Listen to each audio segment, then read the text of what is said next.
आठवण होते आणि मला असं वाटतं या देशात माझ्या संविधानाचं शासन आहे की नाही.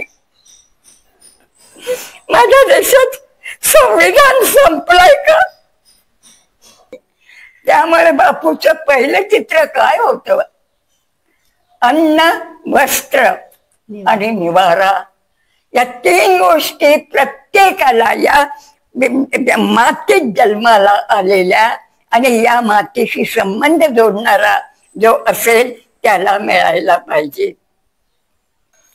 बापूच्याकडे अशा भगिनी येत होत्या की ज्यांना नौखाली हिंदुस्थान पाकिस्तान झालं त्यावेळेला शत्रू पक्षांनी, मी हे म्हणणार नाही कोणत्या एका धर्मीयांनी म्हणून, शत्रू पक्षांनी एकमेकांच्यावर सूड घेण्याचा जो प्रयोग केला त्या प्रयोगामध्ये बायकांना नागवं करणं हा प्रयोग त्यांनी वापरला होता. मला समजलं होतं ते स्वातंत्र्य दाखवलेलं होतं त्याच्या उलटचा चष्मा आहे. हा चष्मा मी कसा काढू, कसा आणि कोणाला सांगू. तू मला प्रश्न जरूर विचार, परंतु मला झोप येत नाही. आपण आलो आहोत नेहमीप्रमाणे लीलाताई चितळे यांच्याकडे आणि यांची पार्श्वभूमी तर तुम्हा सगळ्यांना माहिती आहे. सध्याचं जे वातावरण आहे, राजकीय वातावरण स्पेशली फार गढूळ झालेलं आहे आणि या वर्षभरात तरी फार उलथापालथ दिसते. स्पेशली आता महिन्याभरात जेव्हापासनं ओट चोरीचा आरोप राहुल गांधी यांनी सत्ताधाऱ्यांवर लावलेला आहे, स्पेशली मोदींवर लावलेला, तेव्हापासनं वातावरण जरा आणखीनच बिघडल्यासारखं झालं. म्हणजे लीलाताई या ज्या आहेत त्या राजकीय सामाजिक तर होत्या समाजसेविका, पण राजकीय हस्तक्षेप त्यांचा होता. त्या स्वतः जनता पक्षाच्या कार्यकर्त्या राहून चुकलेल्या आहेत, त्यांना सेक्रेटरी म्हणून राहून चुकलेल्या आहेत. तर त्या या आत्ताच्या राजकारणाकडे कशा बघतात, कोणत्या नजरेनं बघतात किंवा त्यांचा दृष्टिकोन काय आहे, आपण ते आज जाणून घेऊयात आणि त्या संदर्भातच आपण माईशी आता चर्चा करणार आहोत. तर माई, नेहमीप्रमाणे नमस्कार आमच्या नवक्रांती चॅनलमध्ये. तर जरा मोठ्याने बोलायचं. ओके. हा, तर म्हटलं नमस्कार माझ्या नवक्रांती चॅनलमध्ये आणि आपण गप्पा करणार आहोत आत्ताच्या राजकीय घडामोडी ज्या काही चाललेल्या आहेत, स्पेशली वोट चोरीच्या बाबतीत. तर तुम्ही काय सांगाल, तुम्हाला तुमच्या नजरेतून हे सगळं कसं दिसतंय? माझ्या नजरेतनं जे दिसत आहे ते पहिल्यांदा माझा हा स्वतःचा ग्रह झालेला आहे की आज ज्यांच्या हातामध्ये सत्ता गेलेली आहे त्यांना या देशाची सत्ता कशासाठी हवी आहे हे तरी माहीत आहे का, आणि ते माहीत नाही तरीही त्यांना सत्ता मिळालेली आहे असं मला स्वतः वाटतं. याचं कारण असं आहे की माझ्या काळामध्ये मी पारतंत्र्यात जन्माला आलेली आहे, चळवळीत राहिलेली आहे.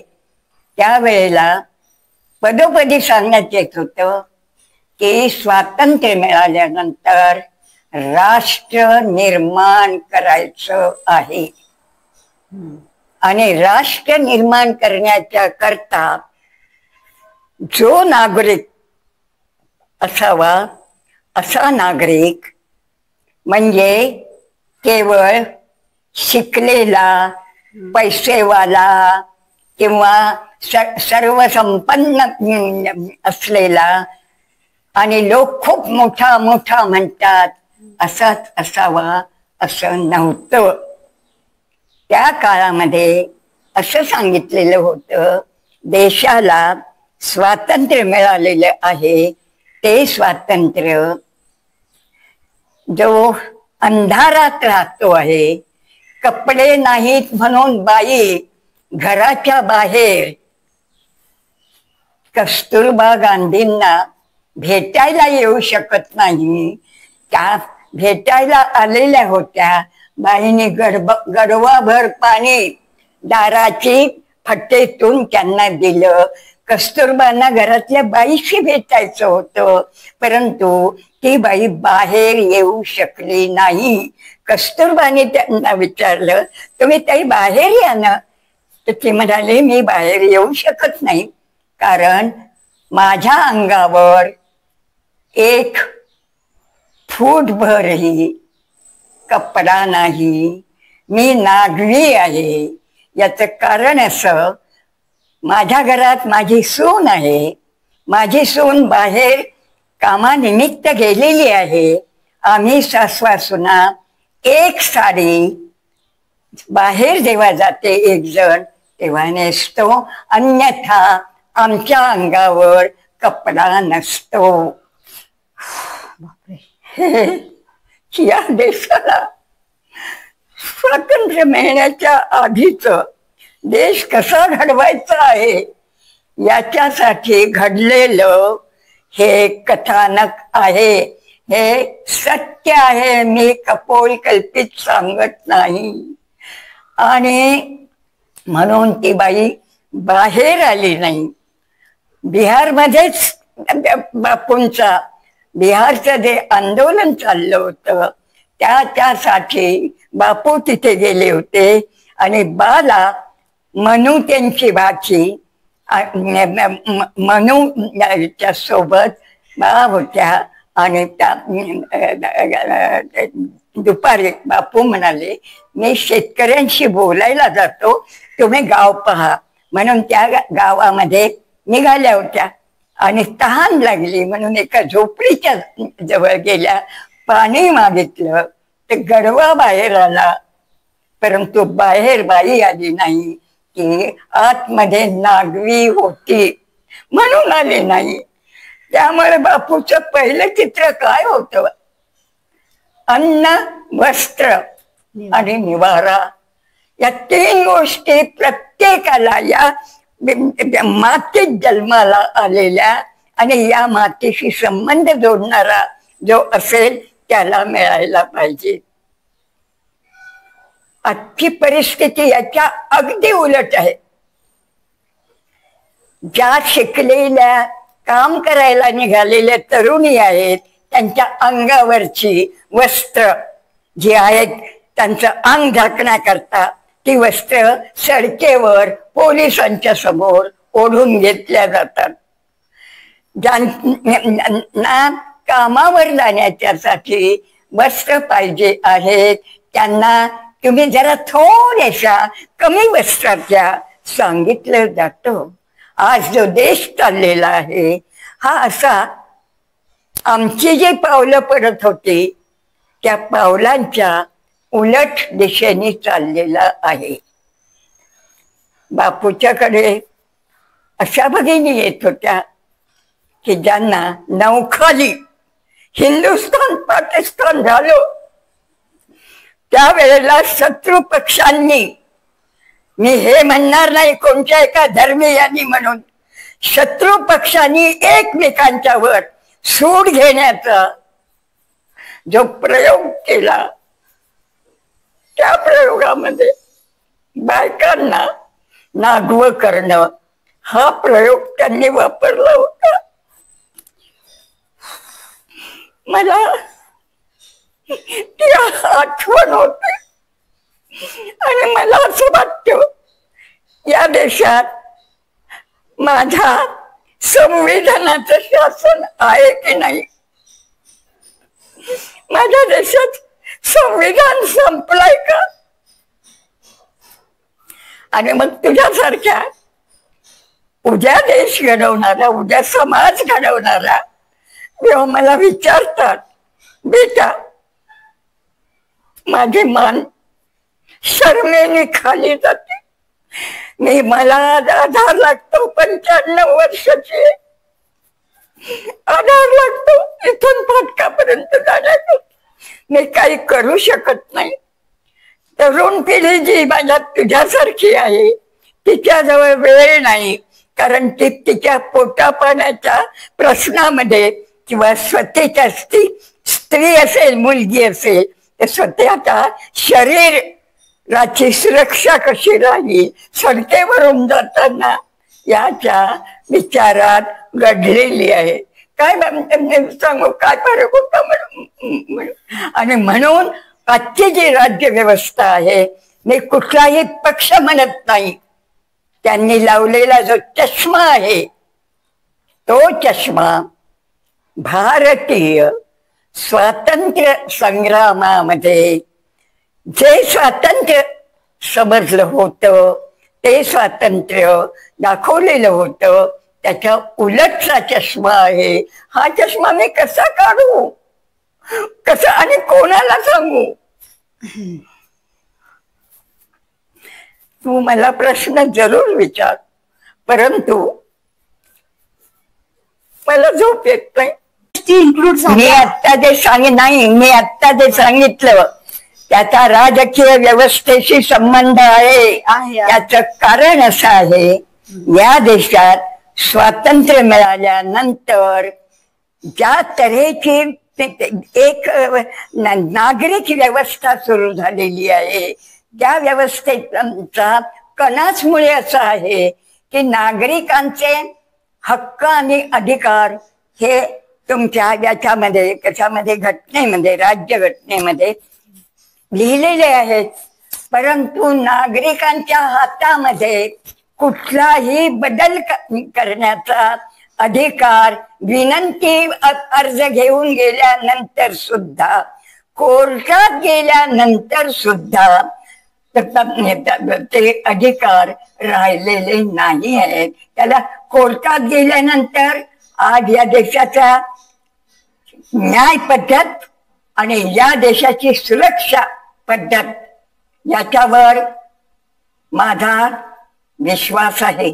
मला त्यांच्याबद्दल अत्यंत आदर वाटतो, मला त्यांचा अभिमान आहे. सुरक्षा व्यवस्था म्हणजे त्याच्यात काम करणारे आणि न्याय व्यवस्था म्हणजे त्याच्यामध्ये काम करणारे यांच्या मध्ये अजूनही त्यांना दिलेल्या ज्या काही अधिकार आणि त्यांनी करायची कर्तव्य याचा अजून समज आहे हे मी मान्य करते, परंतु तरीही त्यांच्यावर जे दडपण असतं त्या दडपणाचा त्यांचा जो गोंधळ होतो त्याच्यासाठी नागरिकही त्यांच्या पाठीशी उभे राहू शकत नाहीत आणि राज्यकर्ते तर विचारतात कामा नये.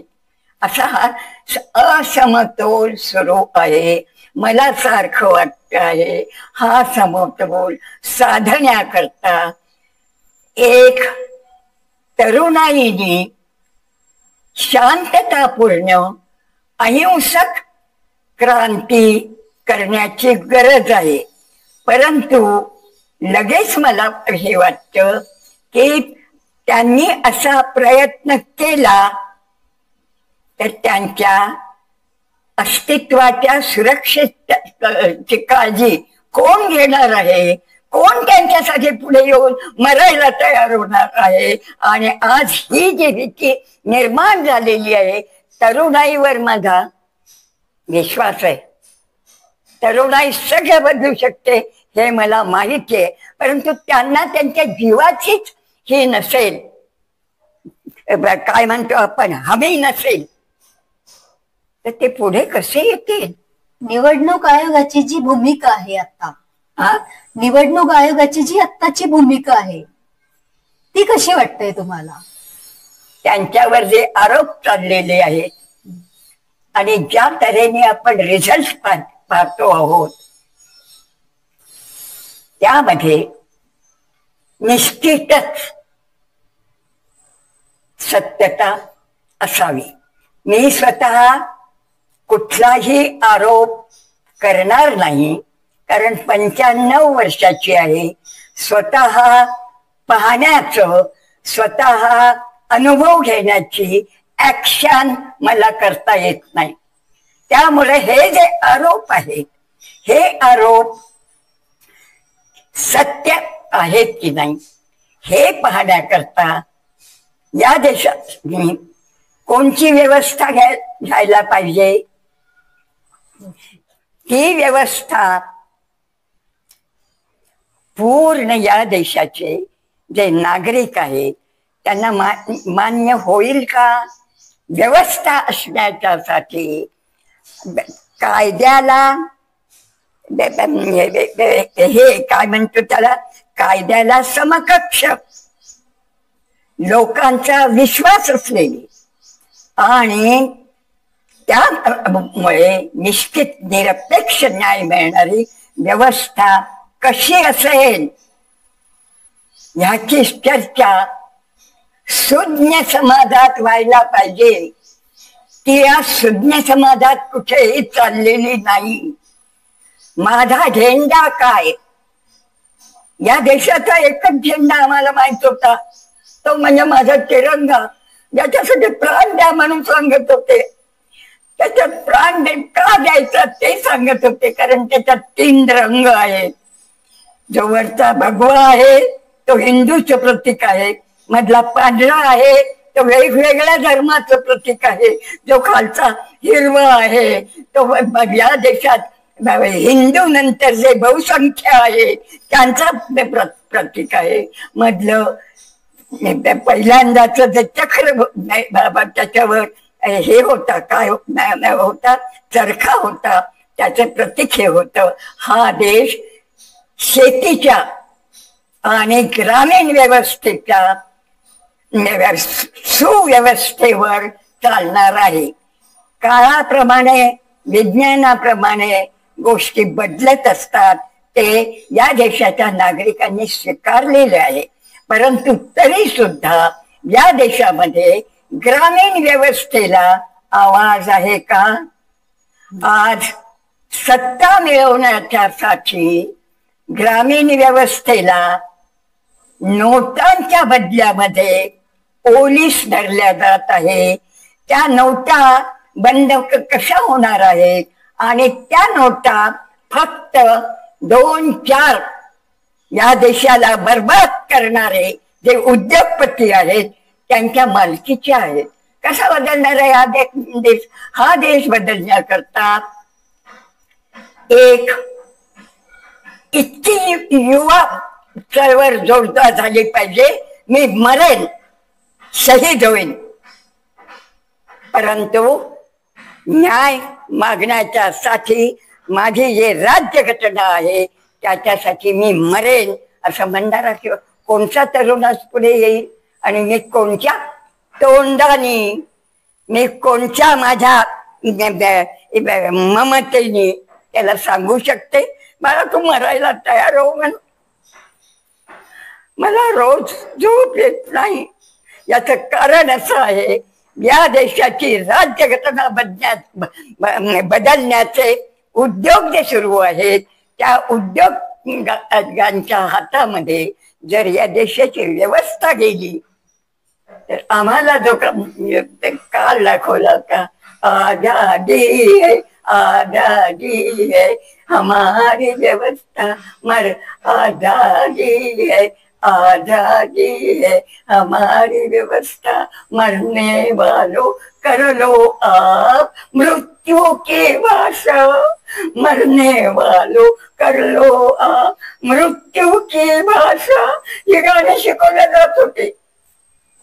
आता बिहार निवडणुका ज्या सुरू म्हणजे आता होऊ घातलेल्या आहे, निवडणुका येत आहेत, बिहार निवडणुका, त्यात राहुल गांधी यांनी जी उडी घेतली विपक्षी नेता म्हणून, विपक्षी नेता, आणि त्याला राहुल गांधींच्या सोबतीला अखिलेश यादव किंवा तेजस्वी यादव हे त्रिकूट जसं जमलंय, राहुल गांधी, तेजस्वी यादव आणि अखिलेश यादव यांचं त्रिकूट जे जमलंय, आणि ह्या बिहारमध्ये या तिघांनी जो माहोल क्रिएट केलेला आहे, या सगळ्याकडे तुम्ही कशा नजरेने बघता? आणि पुढे बिहारचं कायापालट होईल का असं तुम्हाला वाटतंय का?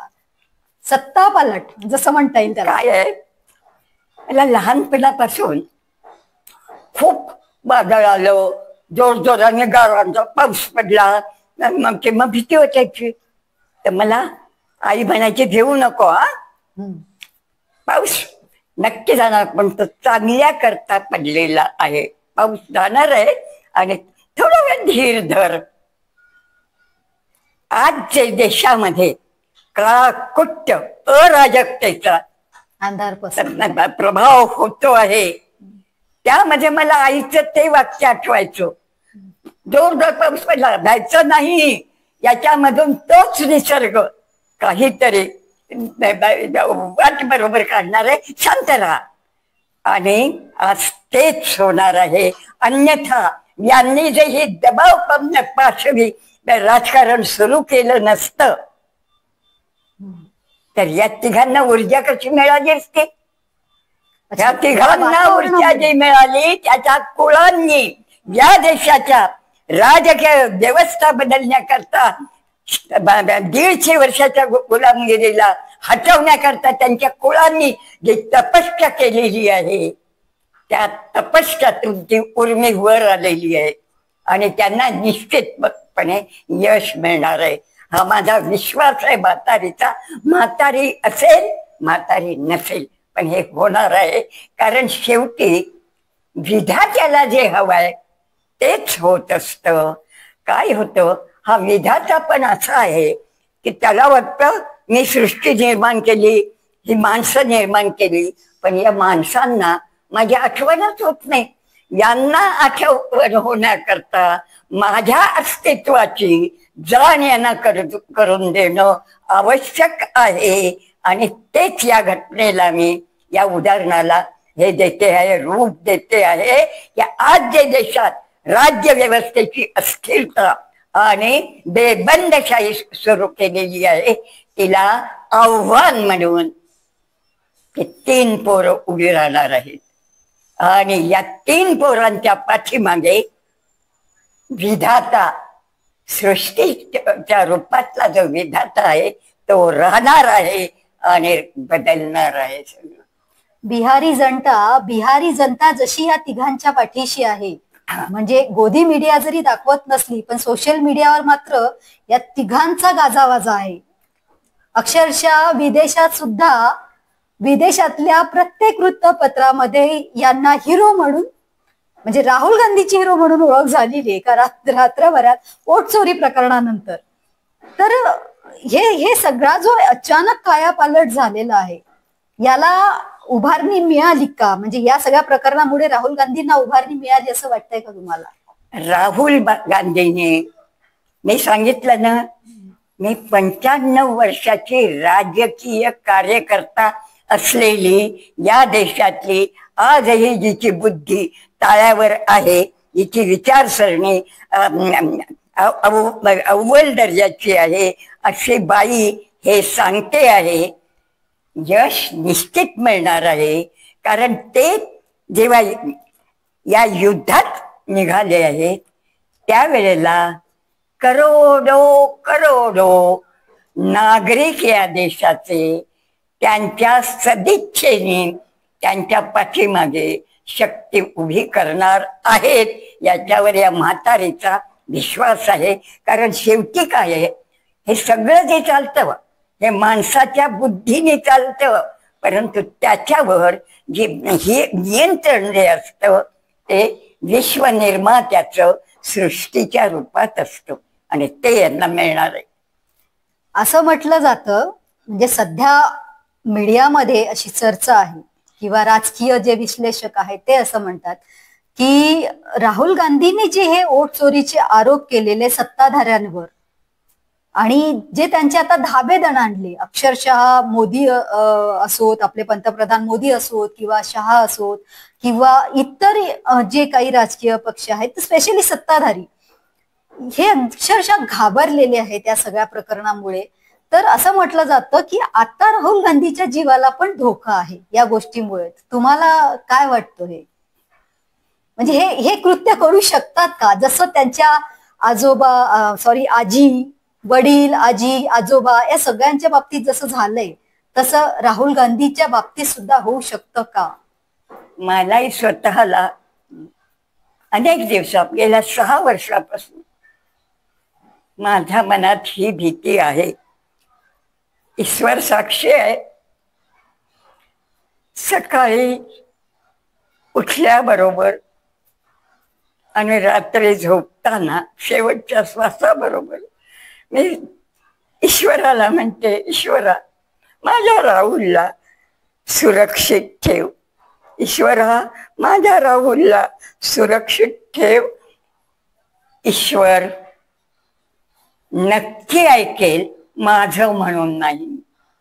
या देशातली किती आपली 25 करोड 27 करोड जी जनता आहे तिच्यातले 1-2 करोड धर्मवेडे जाऊ दे, परंतु करोडचे आत्मे त्यात ईश्वराला प्रार्थना करत आहेत, कळत न कळत प्रार्थना करत आहेत.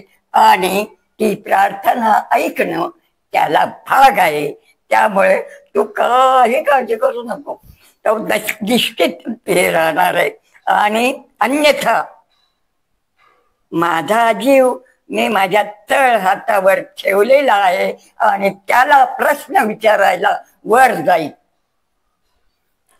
जसं सत्ताधारींनी म्हटलंय की आम्हाला काँग्रेस संपवायची आहे या देशातनं, गांधी घराणं संपवायचं आहे, तर राहुल गांधी हे गांधी घराण्यातलं हे शेवटचं काय म्हणता येईल एक शेवटचीच पिढी असल्यासारखी आहे राहुल गांधी.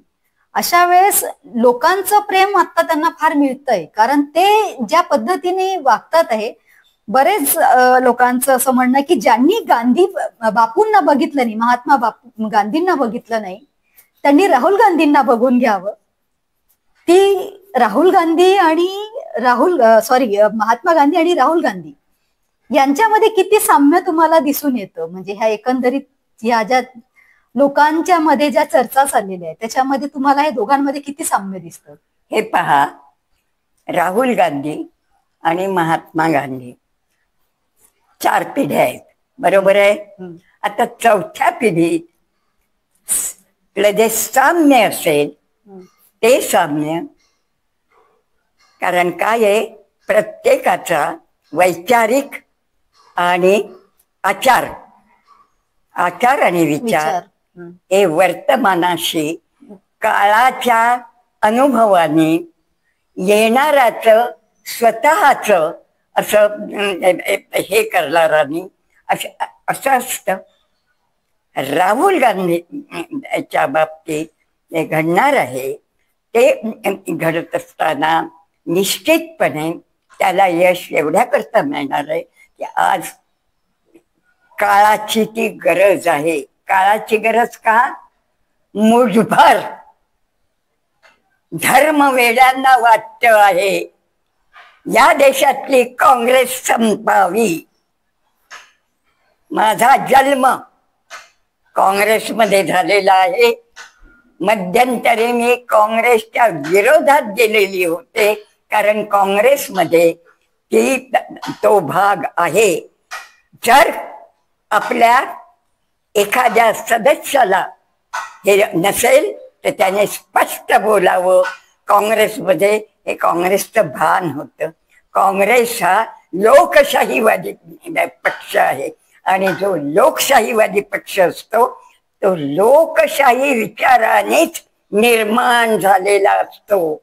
हा पक्षाची पहिल्यांदा निर्मिती कोणी केली?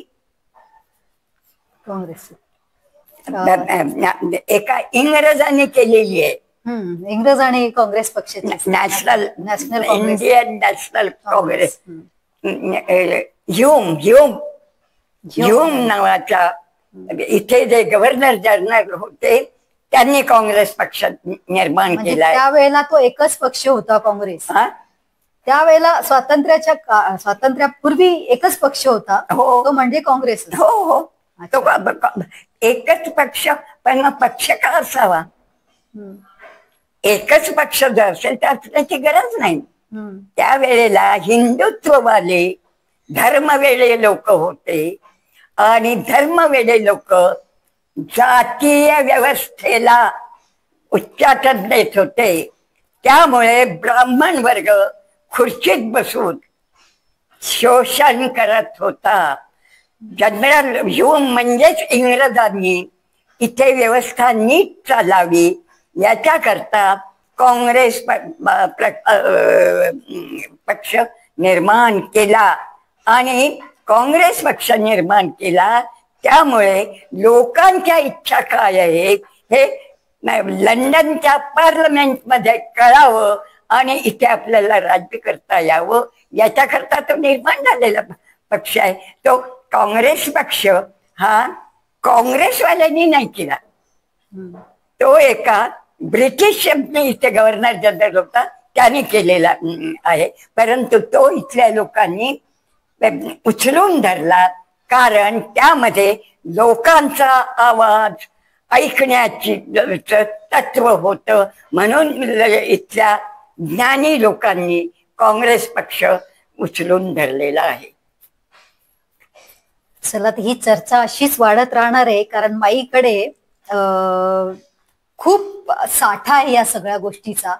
म्हणजे जो आता आपल्याला इतिहास बदलून सांगितला जात आहे सत्ताधाऱ्यांकडनं म्हणा किंवा पुस्तकांमध्ये, ज्या आधी जसं आपल्या इतिहासामध्ये ज्या काही होत्या गोष्टी त्या आता नाहीच. खूप काही बदल झालेले आणि इतके बदल झाले की आत्ताच्या पिढीला ह्या गोष्टी कळणारच नाही की काय होती त्यावेळेस परिस्थिती, काय होती सत्यता, काय होती हे पण कळणार नाही.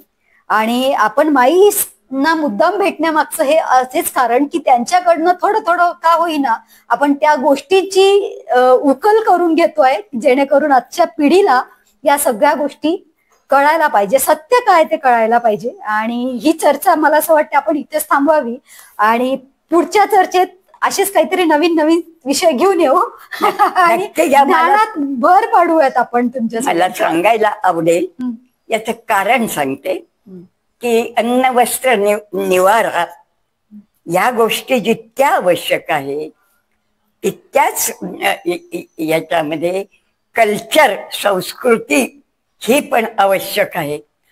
आजची शासन व्यवस्था जी कार्यरत आहे एक शासनकर्ते जे आहेत त्यांना प्राचीन काळात जायचंय की ज्या वेळेला तुमचे सण म्हणजे ते सुद्धा झालेले नव्हते त्या काळात जायचंय. म्हणजे मग काय आहे, खुर्च्या या काळातल्या पण तत्व त्या काळातलं हे जे आहे ते त्यांना एस्टॅब्लिश करायचं आहे, आपल्याला ते उखडून काढायचं आहे. आणि त्याचमुळे इथे त्या प्रश्न विचारणारे असले पाहिजे, इथे एकमेकांना घेऊन चालणारे असले पाहिजे, इथे एकमेकांना शिव्या प्रत्यक्षपणे देणारे असले पाहिजे, तरच विकासाची गती पुढे जात असते. फक्त इथे एकच गोष्ट स्थायी असली पाहिजे, ती म्हणजे तुमचं राज्यघटना. ही राज्यघटना तुम्हाला जे अधिकार देते त्या अधिकार कक्षेतच तुम्हाला ज्या गोष्टी जाचत असतील, ज्या गोष्टी तुम्हाला परेशान करत असतील त्यांचं तुम्ही हे करण्याचं त्या चौकटीतून हे निराकरण करणं, सोडवणूक करा. आणि ती सोडवणूक झाली नाही तर तुम्हाला या राज्यघटनेने त्यावर उपाय काय आहे याचं सुद्धा ज्ञान दिलेलं आहे. त्यामुळे भारताच्या प्रत्येक वाचता येणाऱ्या नागरिकांनी जो होत टाकतो त्यांनी एकदा तरी संपूर्ण भारतीय राज्यघटना वाचणं आवश्यक आहे. बरं वाटलं एवढं सगळं ऐकून. आणि येणारी ही जी पिढी आहे, नवीन पिढी, आता थोडं थोडं का होईना बोलायला लागली, राजकारणावर बोलायला लागली, थोडं पटायला लागलं. आणि मेन त्यांना त्यांचं एक काय म्हणता येईल प्रतिनिधित्व करणारे राहुल गांधी, अखिलेश यादव आणि काय तेजस्वी यादव, हे जसे तरुण पिढी ही जशी उठून उभी झाली, यांना प्रोत्साहित करणारे, म्हणजे यांना बघून आता ही नवीन पिढी जी उठून उभी होते आहे, बोलायला लागली आहे, सोशल मीडियावर बोलायला लागली आहे, बघून फारच बरं वाटलं. आणि या तरुण पिढीला त्या ज्ञानामध्ये भर पाडण्यासाठी तुमचं हे शब्द जे आहेत, हे जो आपला हा इंटरव्ह्यू आहे ना, ह्या खरंच लाख मोलाचा आहे आणि भर पाडणार आहे. मी सांगू का हा. तुम्हाला सगळ्यांना? मी एकच म्हणेन, बाळा हो कशी उतराई, बाळा हो कशी उतराई, तुझ्या असं रे झाले मी आई. हा आई आहे तुम्ही.